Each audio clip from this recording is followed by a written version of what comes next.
2022년은 지나갔습니다.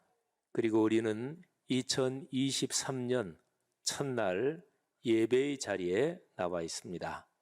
말씀 성전에 말씀삼 공동체 온 가족이 모였고, 또 이런저런 사정으로 이 성전 예배당에 나오지 못하신 분들 온라인으로 국내 여러 곳에서 또 해외에서 이 예배에 참여하고 계십니다. 2022년은 지나갔죠. 2022년에 어떤 장소 또는 어떤 상황으로 우리는 다시는 돌아갈 수 없습니다. 시간은 앞으로만 흘러가니까요. 지나간 시간, 또 그때의 사건, 그때의 상황은 그때 우리가 경험한 것처럼 똑같이 그렇게는 영원히 만나지 못합니다. 우리는 우리 앞에 놓인 시간을 지금 마주 대하고 있습니다. 지나간 해의 삶이 어려우신 성도님들이 아마 이렇게 저렇게 계셨을 것입니다. 경제적으로 어려운 분 계셨겠고, 또 수술하신 분, 갑자기 진단받은 중병으로 해서 청천벽력과 같은, 하늘이 무너지는 것 같은 그런 어려움을 겪은 분들도 계셨습니다. 또 사랑하는 가족을 먼저 하나님 나라로 환송해 드려야 하는 장례를 치른 그런 가족도 있었습니다. 이런저런 사회 활동에서 난관에 부딪히고 가게 경영하시거나 또는 공장 또는 사업 직장에서 큰 힘든 일을 겪으신 분도 계실 것입니다. 물론 반면에 2022년 코로나 3년째 겪는 해지만 내 삶에, 또 우리 가족의 삶에는 하나님이 큰 기쁨을 주시고 축복을 주셨다, 이런 분들도 또 가정들도 계실 것입니다. 새로운 생명이 가정 가문에 태어나는 것 더할 수 없이 큰 기쁨일 테고요. 또 경제적으로 어려운 가운데도 열심히 노력해서 그래도 많은 수익을 얻은 이런 가정 가문들도 계실 것입니다. 좋은 일과 어려운 일을 제가 언급했습니다만, 사람의 삶에서 100% 하나도 남김없이 좋은 일만 있었다, 그런 사람이 세상에 어디 있겠습니까? 또 반면에 진짜로 좋은 일이라고는 요즘 유행하는 말로 표현하면 일도 없었다, 눈꼽만큼치도 없었고 진짜로 온통 고난과 어려움뿐이었다, 이런 사람도 세상에는 존재하지 않습니다. 만일에 그런 생각이 드신다면, 그러니까 나는 진짜로 지나간 한 해에는 어려움만 있었다, 그거는 내 심정이 그렇게 다운돼서, 내 심정이 낙담이 돼서 그렇게 생각이 드는 것이지요. 또 지나간 한 해 모든 것이 감사였다, 참 고마운 일 뿐이었다, 그런 분들 하나님의 은혜가 심령에 충만하기 때문에 그렇게 고백할 수 있는 것이지요. 감사한 일입니다. 여러분, 그런데 중요한 것이 하나 있습니다. 2022년은 지나가 버린 것이 아닙니다. 우리말 표현이 참 재미있죠. 지나가 버렸다, 그냥 버리다, 이러면 뭐를 더 이상 갖고 있지 않고 그냥 내버리는 것을 말하잖아요. 그런데 지나가 버리다, 이렇게 지나간다 하는 동사 뒤에 붙어서 이렇게 하면 참 의미가 재밌어요. 지나갔죠. 그래서 더 이상 그리로 돌아갈 수는 없고 그래서 버렸죠, 이런 표현이 됩니다. 지나가 버렸습니다. 그런데 진짜 지나가 버린 것일까요? 2022년은 완전히 나하고 아무런 연관도 이제는 없는 것일까요? 그런 게 아니라는 것을 우리는 상식적으로 다 압니다. 지나간 해에 어떤 기억이 아직도 내 마음에 깊이 자리하고 있고, 지나간 해에 슬픔과 절망과 또는 당혹스러움, 또는 반면에 감사와 그리고 기쁨과 그리고 충만한 은혜가 아직도 우리 마음속에 기억으로 남고 그 영향이 흐르잖아요. 그래서 시간은 앞으로만 가고 우리는 예수 그리스도의 재림을 향해서 영원한 천국을 향해서 걸어가는 순례자지만, 그렇지만 과거에 지나갔던 일, 그거는 우리 사람의 기억 속에 또 우리 마음 속에 이렇게 저렇게 쌓이고 남아서, 그래서 오늘 이후로 걸어가는 내 삶에 영향을 끼치는 거지요. 그래서 시간, 그 흘러가는 데서 일어난 사건과 그 상황 그 자체로 보면은 그는 지나가 버린 거고 더 이상 글로 돌아가진 못합니다.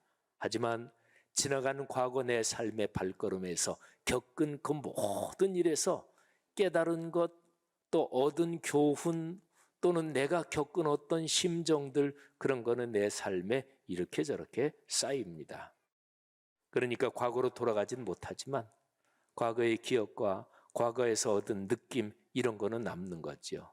그런 게 지금 내 현재에도 있고 지금 이후로 걸어갈 미래의 내 삶에서 이게 활동하고 영향을 끼칩니다. 자, 이거를 가리켜서 해석이라 그래요. 아까 제가 말씀드렸잖아요. 지나간 해는 진짜로 좋은 일은 하나도 없었고 몽땅 어려운 것뿐이었어. 사실은 안 그래요. 내가 그렇게 그런 심정으로 그렇게 보고 그런 눈으로 보고 해석을 그렇게 하니까 그래요. 진짜 2022년 우리 가족에게는 감사한 것뿐이었어. 그런 은혜의 눈으로, 감사의 눈으로 보고 그렇게 해석하니까 그래요. 자, 그래서 이게 중요합니다. 어떤 눈으로 삶을 바라보고 세상을 보느냐. 여러분 어떠십니까? 지나간 2022년 어떤 눈으로 바라보고 어떻게 해석을 하십니까? 그거는 올해에도 마찬가지예요. 올해가 새해 첫날인데 올해 2023년 어떤 눈으로 바라보고 계십니까? 그리고 어떻게 해석을 하고 계십니까? 제가 오늘 설교하면서 사진을 4장을 보여드리면서 제가 설교를 진행을 할 텐데, 두 번째는 사진 3장이 한꺼번에 묶여 있고요. 자, 첫 번째 사진을 여러분들에게 보여드리겠습니다. 오늘 설교 본문인 요한복음 1장 14절을 제가 묵상 노트에 표시를 한 것입니다. 자, 이 사진을 보면 말씀이 육신이 되어, 이거를 보라색으로 제가 네모 표시를 해놨습니다. 자, 하나님의 말씀이 육신이 되셨다. 하나님이 사람에게 찾아오신 거예요. 그래서 우리 가운데 거하심에 제가 삼각형 표시를 해놨는데, 이거는 하나님께서 이사하셔서 우리와 아예 함께 사신다, 그런 표현입니다. 근데 하나님, 그 말씀은 너무나 좋은 분이시잖아요. 그러니까 그분이 우리 가운데 찾아오시면 그거는 영광입니다. 1장 14절에 영광이란 단어가 2번 나오지요. 그 영광이란 단어를 제가 붉은색 색연필로 동그라미 표시를 해놨습니다. 어떤 귀한 사람, 참 만나기 힘든 사람, 그런 사람하고 악수를 한 번 했다, 또는 그 사람을 만나서 식사를 하게 됐다. 이렇게 만나 뵙게 돼서 영광입니다, 그러잖아요. 하나님을 만나면 얼마나 영광일까요? 그렇기 때문에 그렇게 하나님을 만난 사람들의 삶에는 은혜와 진리가 충만하고 가득한 거예요. 사랑하신 여러분, 요한복음 1장 14절이 여러분 삶과 또 하시는 모든 일에 큰 복이 되시기를 주님의 이름으로 축복합니다. 자, 그런데 말씀이 삶이 되셨다, 말씀이 육신이 되셨다. 근데 이 말씀이 어떤 말씀인가가 굉장히 중요합니다. 제가 두 번째 사진을 보여드리겠습니다. 자, 요한복음 1장 14절이 중심인데, 요한복음 1장 시작되는 저 꼭대기를 보면 태초에 말씀이 계셨다. 그런데 이 말씀은 곧 하나님이시다. 그리고 만물이 이 말씀으로 지음을 받았다. 그러니까 말씀은 창조의 주님 곧 하나님이셔요. 그 말씀이 육신이 되신 거고, 그리고 18절 맨 아래에 보면 아버지의 품속에 있는 독생하신 하나님 예수 그리스도 말씀이신 그분이 하나님을 보여주셨대요. 자, 이 사진이 1절, 14절, 18절이 좀 너무 거리가 멀죠? 조금 좁힌 사진을 제가 보여드리겠습니다. 자, 조금 더 거리가 가까워졌죠?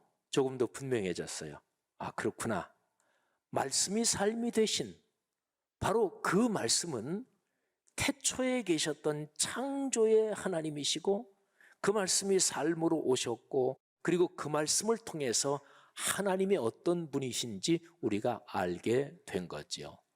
자, 조금 더 가깝게 보여드릴까요? 근데 이 사진을 잘 보시면서 아주 중요한 말씀을 드리겠습니다. 자, 1절에 있는 그 말씀은 태초 창조 그때를 얘기해요. 그리고 14절에 말씀이 육신이 되셨다. 2000년 전 하나님의 아들 하나님 그분 자신이 사람이 되셔서 예수 그리스도로 이 땅에 오신 2000년 전을 얘기하는 게 14절이에요. 그러면 18절은 무엇일까요? 바로 그분이 오셔서 하나님을 보여주셨다. 근데 18절은 지금도 계속 현재 진행형으로 진행 중인 거예요. 그러니까 1절은 태초를 얘기하고 14절은 2000년 전을 얘기하는데 18절은 2000년 전부터 시작해서 계속 이어져 오는 거, 계속 하나님을 보여주시는 거죠. 어떻게? 말씀이 삶이 되면, 말씀을 묵상해서 하나님의 말씀이 우리의 삶 가운데 살아 움직이면 이 18절 말씀이 계속해서 현재 진행형으로 진행되는 거예요. 지나간 해에도, 그리고 올해도 이게 진행되는 거예요. 우리 교회가 말씀 묵상을 통해서 이 사명을 받은 거죠. 사랑하시는 여러분, 요한복음 1장 14절에 이 위대한 말씀이 육신이 되어 우리 가운데 거하심에, 이 말씀이 여러분들의 삶에서 현재 진행형으로 작동하기를 주의 이름으로 축원합니다. 예배 참석이 왜 중요할까요? 예배 때 하나님의 말씀이 선포되고 그 말씀을 통해서 하나님이 우리에게 자신을 보여주시고 그리고 복을 부어주시기 때문에 그래요. 사랑하신 여러분, 말씀이 육신이 되는 이 위대한 사역, 개인적으로는 동네 세매줄 성경을 묵상하면서 하나님이 우리에게 나타나시고 하나님을 만나는 거예요. 이 위대한 축복 여러분의 삶에 강물처럼 흐르기를 바랍니다. 자, 세 번째 사진을 보여드리겠습니다. 요한복음 1장 1절부터 14절을 보면 거기에 중간에 2번 등장하는 인물이 있습니다. 주인공은 아니에요. 조연입니다. 제가 크게 네모로 박스를 쳐놨는데 4절부터 10절까지 제가 초록색 색연필로 크게 큰 박스를 쳐놨습니다. 근데 그 안에 보면 이제 파란색으로 조그만 박스가 있죠. 근데 박스의 앞에 뒤에는 사실은 이게 연결되는 거예요. 사람들의 빛이라 9절에 보면 참 빛 이렇게 되어 있잖아요. 그러니까 4절, 5절 하고서 중간에 6절, 7절, 8절이 들어가 있는데 사실은 4절, 5절, 9절, 10절은 다 하나로 흘러가는, 연결되는 건데 그 사이에 6, 7, 8절이 들어가 있어요. 이 전체적으로는 말씀이 육신이 되신 예수 그리스도에 대해서 말씀하고 있는데 중간에 세례 요한 얘기가 끼어 들어가 있죠. 자, 밑에 있는 큰 박스, 그 안에 있는 작은 박스도 역시 구조가 똑같아요. 1장 14절, 은혜와 진리가 충만하더라. 그런데 그 밑으로 내려가면 은혜와 진리는 예수 그리스도로 말미암아 온 것이다. 그러니까 은혜와 진리 이 표현만 봐도 작은 박스의 위하고 아래가 하나로 밀접하게 연관된 내용이구나 하는 걸 알 수 있겠죠. 근데 그 사이에 작은 박스가 들어갔어요. 자, 2개의 작은 박스는 전부 다 요한, 세례 요한에 대한 것입니다. 그런데 거기에서 중요한 표현이 이것입니다. 세례 요한은 빛이 아니다. 그 빛이 아니고 빛에 대하여 증언하러 온 사람이다. 밑에서도 보면은 요한은 내가 중요하다 이렇게 얘기하지 않았습니다. 나는 중요하지 않습니다.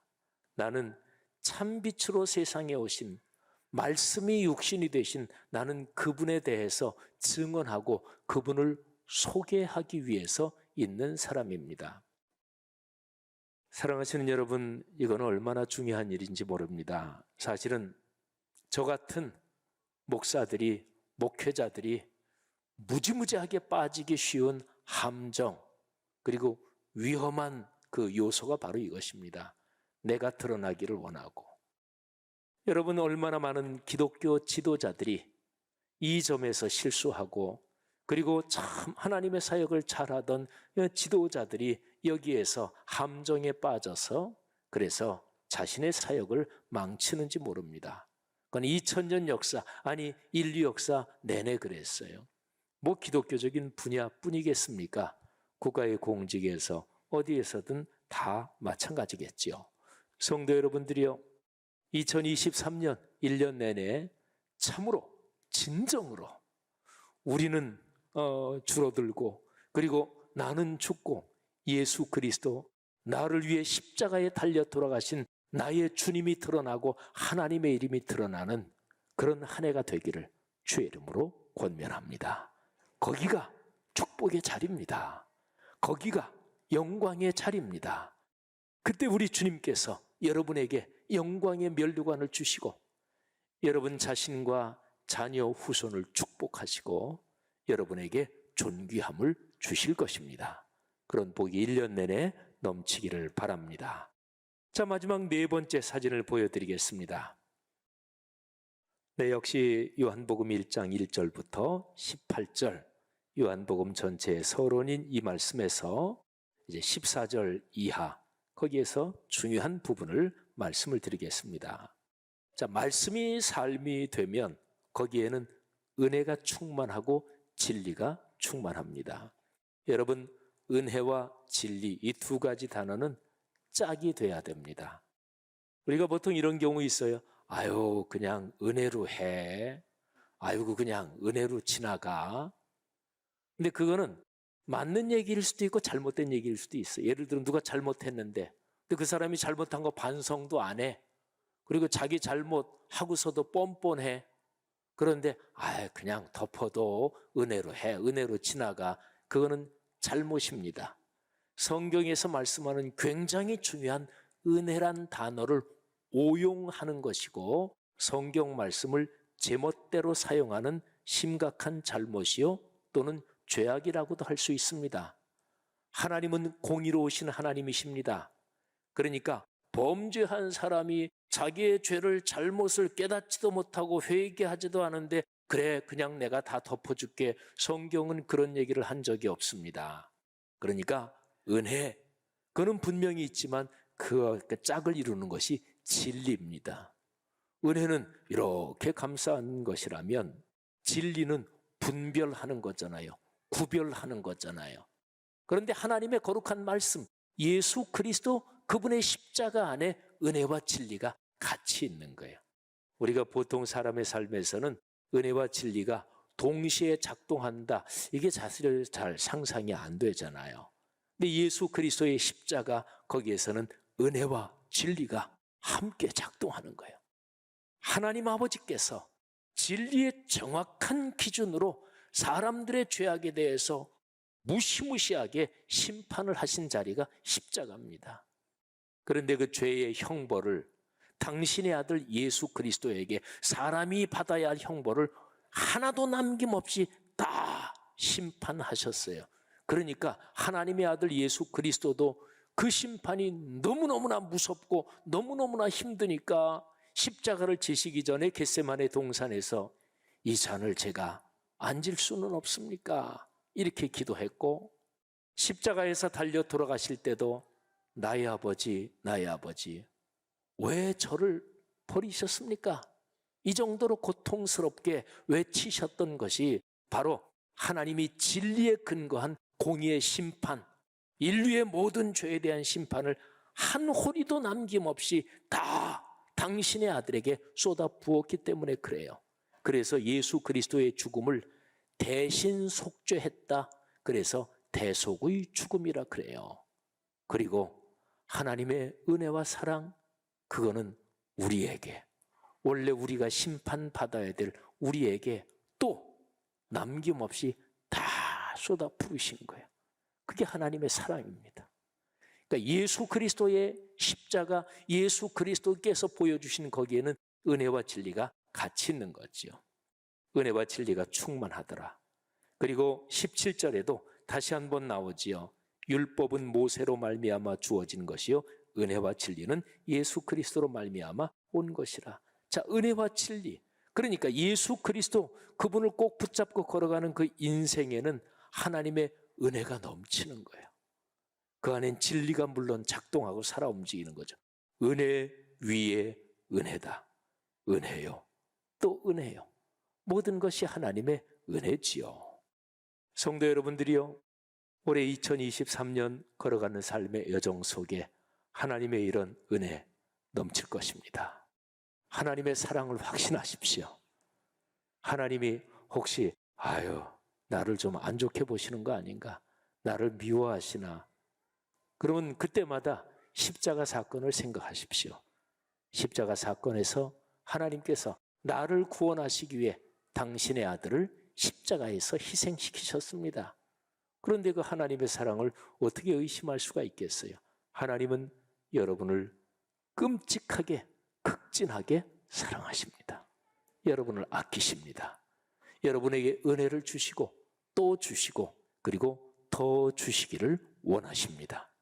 아주 중요한 거는 그 은혜가 내게 들어오는 통로는 있어야 돼요.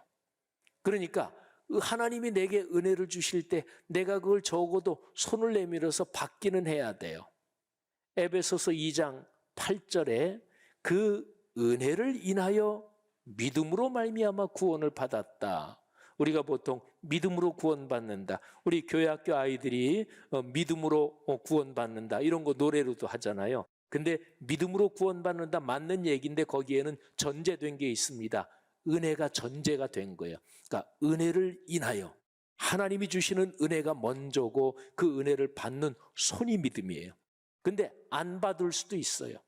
물론 하나님의 강권적인 은혜라는 것도 있긴 한데, 그런데 창조의 그런 말씀을 보면 하나님이 사람에게 자유의지를 주셨습니다.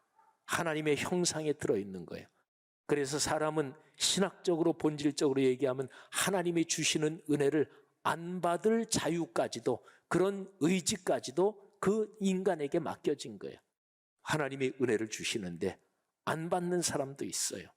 예수님이 오셔서 가르치셨는데도 거절하고 거부하고 예수님을 십자가에 못 박은 사람들이 있었잖아요. 오늘날도 마찬가지잖아요.